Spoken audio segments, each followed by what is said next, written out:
अस्सलाम वालेकुम viewers, cafe show में एक बार तो वो शामिल। आपको हमारी वीडियोस पसंद आ रही हैं, इसका बहुत बहुत शुक्रिया। हमारे चैनल्स को सब्सक्राइब ज़रूर कीजिएगा और अगर वीडियो पसंद आए तो लाइक और शेयर भी ज़रूर कर दीजिएगा। आज की वीडियो भी बड़ी इंटरेस्टिंग होने वाली है, जिसमें हम दिखाएंगे कि बकरीद में इंडिया में क्या क्या तमाशे हुए। तो चलिए चल के देखते हैं।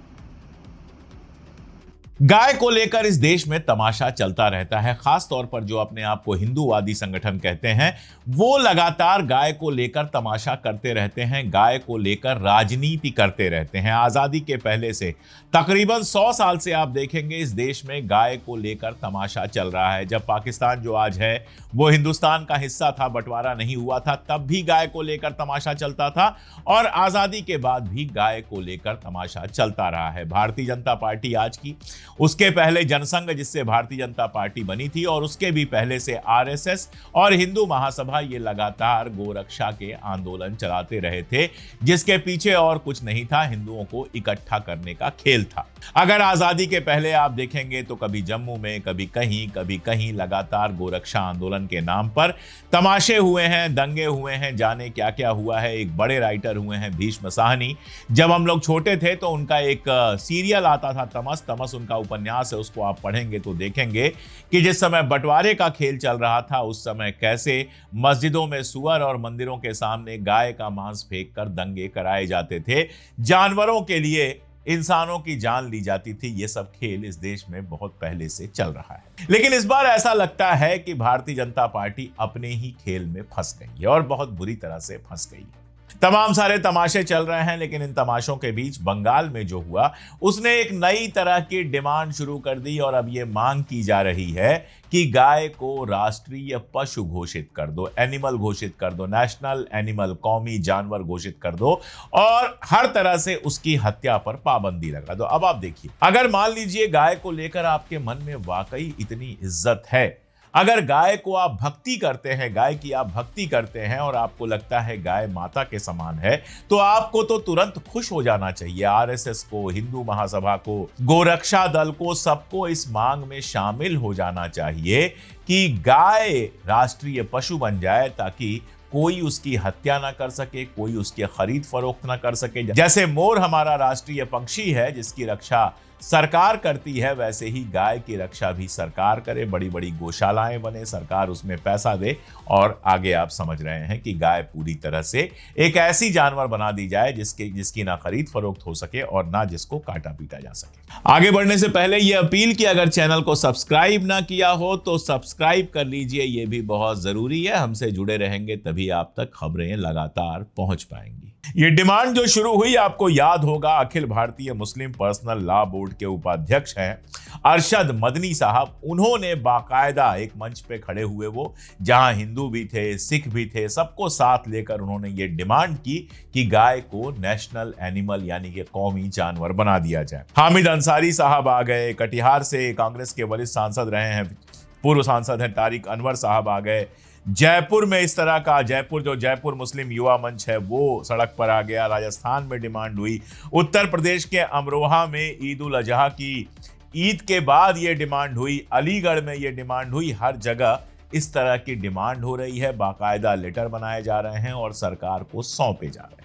और जब ये सारा कुछ तमाशा हो रहा है तो उत्तर प्रदेश के मुख्यमंत्री आदित्यनाथ, जो खुद को योगी आदित्यनाथ लिखते हैं, गोरखपुर की पीठ से जुड़े हुए हैं और उनके वीडियोस आते रहते हैं गाय को खिलाते हुए। गौशाला है उनकी जहां गायों को खिलाते सहलाते हुए उनके वीडियो आते रहते हैं। वो एक नया लॉजिक लेकर आ गए। हालांकि नया लॉजिक नहीं है ये, बिहार वाले जो शाहनवाज साहब हैं वो पहले ही इस बात को कह चुके हैं। उन्होंने कहा कि अरे गाय तो माता है और जो मां है उसको पशु कैसे घोषित किया जा सकता है, जो मां है उसको जानवर कैसे कहा जा सकता है, और अगर गाय को जानवर नहीं कहा जा सकता है तो इस तरह का कानून कैसे बन जाएगा। तो उत्तर प्रदेश के मुख्यमंत्री योगी आदित्यनाथ से मेरा सीधा सवाल यह है कि सरकार अगर गाय को मां मानती है, जानवर नहीं मानती है, तो उत्तर प्रदेश में जो गाय की रक्षा के लिए कानून बना हुआ है, गो हत्या विरोधी कानून बना हुआ है, उस कानून को जरा पलट के देख लीजिए, जिसकी आड़ लेकर वो कह रहे हैं उत्तर प्रदेश में बड़ा सख्त कानून है। उसको पलट के देख लीजिए, उसमें गाय को जानवर लिखा हुआ है या माता लिखा हुआ है? गाय को तो जानवर ही लिखा हुआ है। गाय अगर माता है तो उत्तर प्रदेश के मुख्यमंत्री योगी आदित्यनाथ को बंगाल के मुख्यमंत्री शुवेंदु अधिकारी से यह सवाल पूछना चाहिए कि क्या मां सिर्फ 14 साल तक होती है? क्या मां तभी तक मां होती है जब तक दूध पिलाती है, जब तक दूध देती है? दूध देना बंद कर देने के बाद मां नहीं रह जाती। फिर 14 साल से ज्यादा उम्र की गायों को काटने की परमिशन भारतीय जनता पार्टी के मुख्यमंत्री शुवेंदु अधिकारी ने कैसे दी? ये सवाल पूछना चाहिए आदित्यनाथ को अपनी ही पार्टी के मुख्यमंत्री से। उत्तर प्रदेश के अंदर ऐसे ऐसे कत्लगाह हैं, कत्लखाने हैं, जहां बीफ का सबसे ज्यादा एक्सपोर्ट होता है। नाम अल लगाकर रख दिया जाएगा, जिससे नाम अरेबिक लगेगा, लेकिन मालिक जब आप तलाशने जाएंगे तो कोई हिंदू दिखाई देगा। और ये जो बड़े बड़े कत्लगाह खड़े किए गए हैं, यहां पर आराम से जानवर कटते हैं और जानवरों का मांस दुनिया भर में सप्लाई किया जाता है। हमारे प्रधानमंत्री नरेंद्र मोदी जी ओमान जाते हैं और ओमान से ये समझौता करके आते हैं कि ओमान हमारे हलाल सर्टिफिकेट को मानेगा। यानी हलाल सर्टिफिकेट से जो जानवरों का मांस, बीफ, चिकन, मटन, ये सब मैं आपको बता चुका हूं कि इस देश से बीफ, मटन, चिकन सबकी सप्लाई बढ़ी है पिछले 10-11 सालों में। और ये भी बता चुका हूं कि 70% लोग इस देश के नॉनवेज खाते हैं। जी, सिर्फ मुसलमान नहीं खाते हैं, 70% लोग इस देश में, 70% से शायद ज्यादा लोग इस देश के अंदर खाते पीते हैं सारा नॉनवेज। और केरला से लेकर बाकी सारी जगहों पर जाएंगे तो बीफ भी बड़े आराम से खाया जाता है। केरला पर एक फिल्म आई थी जिसमें बीफ जबरदस्ती खिलाते हुए दिखाया गया था, तो केरला के लोगों ने वीडियो बना बना के दिखाया कि केरला में बीफ किस तरह से खाया जाता है। हिंदुस्तान एक बड़ा देश है और अलग अलग जगहों के अलग अलग कल्चर है। अब देखिए, भारतीय जनता पार्टी के कुछ लोगों के किस्से मैं आपको सुना देता हूं। किरण रिजिजू जो है वो आप जानते हैं मंत्री हैं। रिपोर्ट मैं आपको दिखा रहा हूं 27 मई 2015 की हिंदुस्तान टाइम्स की। मुख्तार अब्बास नकवी जो यूपी के रहने वाले हैं, मऊ के रहने वाले हैं, उन्होंने एक टीवी चैनल में बोलते हुए कहा था, वहां सेमिनार चल रहा था, उसमें बोलते हुए कहा था कि जो लोग गाय का मांस खाना चाहते हैं वो लोग पाकिस्तान चले जाएं। उसी समय गृह राज्य मंत्री किरण रिजिजू जो है भारतीय जनता पार्टी के, वो मिजोरम की राजधानी आइजॉल में थे। और आइजॉल में जब उनसे बताया गया, ये कहा गया, तो उन्होंने कहा कि मैं गाय का मांस खाता हूं। ये किरण रिजिजू कह रहे हैं कि वो गाय का मांस खाते हैं। मैं अरुणाचल प्रदेश से हूं, क्या मुझे कोई रोक सकता है?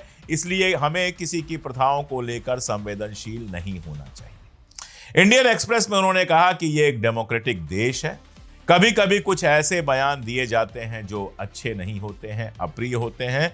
अगर कोई मीज़ो ईसाई कहता है कि ये ईसा मसीह की ज़मीन है, तो पंजाब या हरियाणा में किसी को क्या प्रॉब्लम होनी चाहिए? हमें हर जगह और हर क्षेत्र की भावनाओं का सम्मान करना चाहिए। तो भारतीय जनता पार्टी के एक नेता, और छोटे मोटे नेता नहीं, केंद्रीय गृह राज्य मंत्री जिनके जिम्मे होम डिपार्टमेंट है, इंटरनल अफेयर्स का जिनके पास इंटरनल सिक्योरिटी का जिम्मा है, वो गाय का मांस खाते हैं।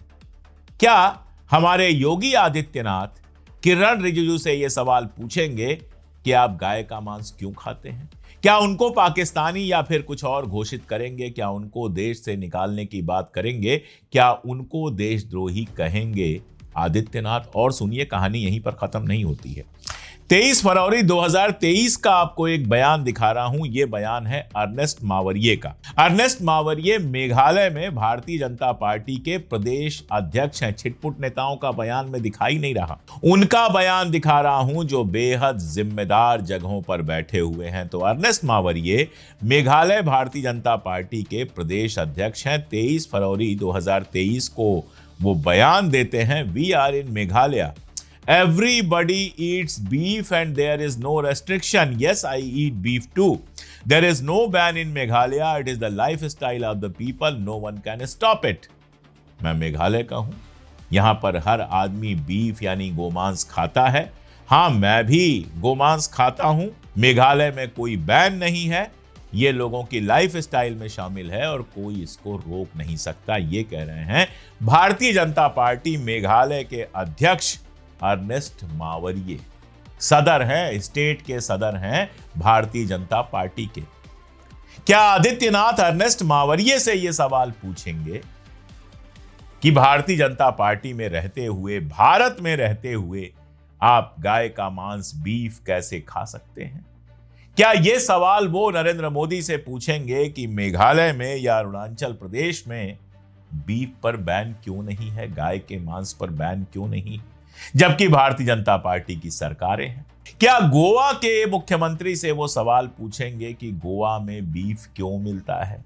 क्यों गोवा की भारतीय जनता पार्टी चुनाव के समय कहती है कि बीफ पर किसी तरह का कोई कंट्रोल नहीं किया जाएगा? और ये तो सवाल हो गया गोमांस का, अगर बाकियों को छोड़ दे। वैसे गोमांस पर एक और बात याद आ गई, हिमंता बिस्वा शर्मा की याद आ गई। चुनाव प्रचार के दौरान हिमंता बिस्वा शर्मा ने कहा था कि सार्वजनिक स्थान, पब्लिक प्लेस पर मत खाइए, घर के अंदर बीफ खाइए, मुझे कोई दिक्कत नहीं है। तो क्या हिमंता बिस्वा शर्मा से आदित्यनाथ कहेंगे कि तुम्हारे असम में बीफ कैसे खाया जा रहा है? क्या हिमंता बिस्वा शर्मा को देशद्रोही कहेंगे योगी आदित्यनाथ, या ये सब विपक्ष के लिए और बाकी सब, और खास तौर पर मुसलमानों के लिए रिजर्व है, बाकी जो लोग खाएं उनके लिए कहीं कोई दिक्कत नहीं है? बंगाल में चुनाव होता है, भारतीय जनता पार्टी के नेता अनुराग ठाकुर, मनोज तिवारी और जाने कौन कौन पहुंच जाते हैं वहां। मछली खाते हुए दिखते हैं, मटन खाते हुए दिखते हैं, सब खाते हुए दिखाई देते हैं, क्योंकि बंगाल में नॉनवेज का कल्चर है।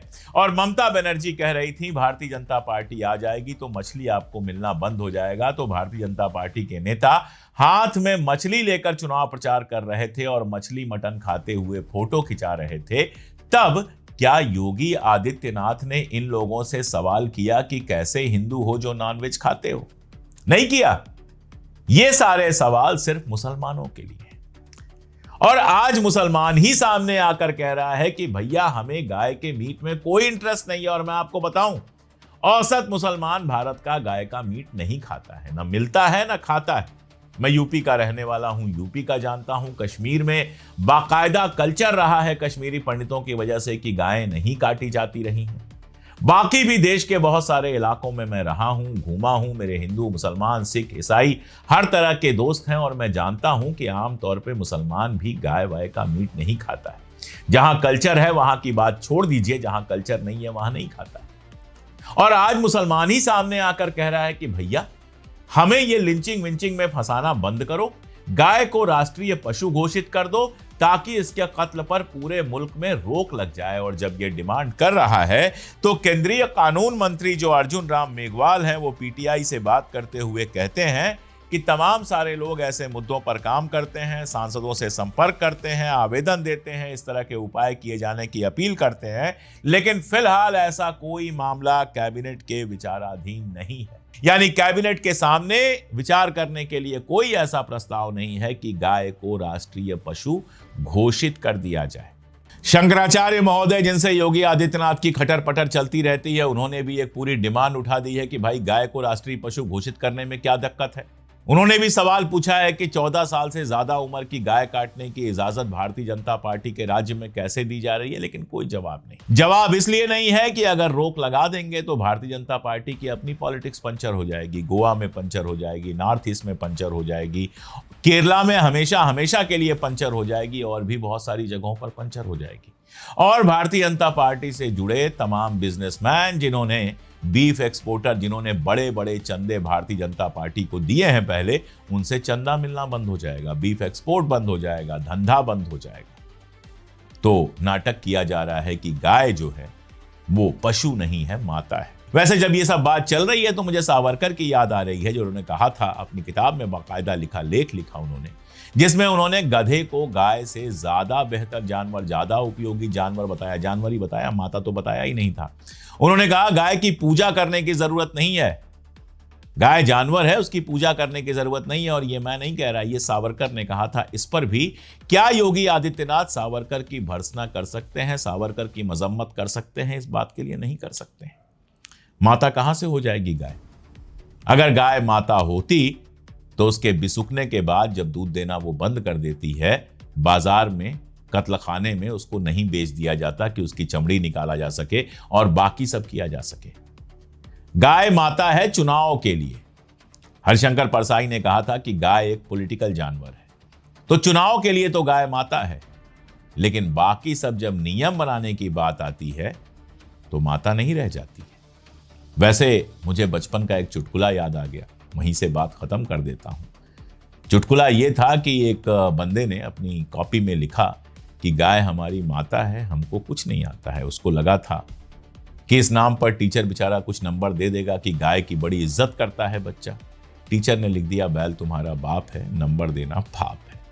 तो गाय का पूरा किस्सा यह है कि गाय पर राजनीति करने वाले पूरी तरह से पूरे देश में गोवध पर रोक लगाने को तैयार नहीं है और एक से एक नए बहाने बना रहे हैं। मुसलमान कह रहा है कि कौमी जानवर बना दो, राष्ट्रीय पशु बना दो, उसकी हत्या पर पूरी तरह से रोक लगा दो, और भारतीय जनता पार्टी के नेता इस गुगली के सामने यहां वहां घूम रहे हैं, कोई जवाब नहीं सूझ रहा है तो गोल गोल बातें कर रहे हैं। ये भारतीय जनता पार्टी की गाय की जो राजनीति है उसकी हकीकत खोल कर रख देता है।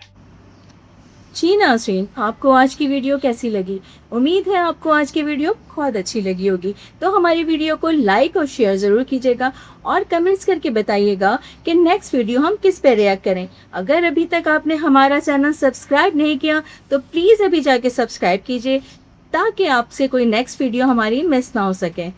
मिलते हैं नेक्स्ट वीडियो में। अल्लाह हाफ़िज़।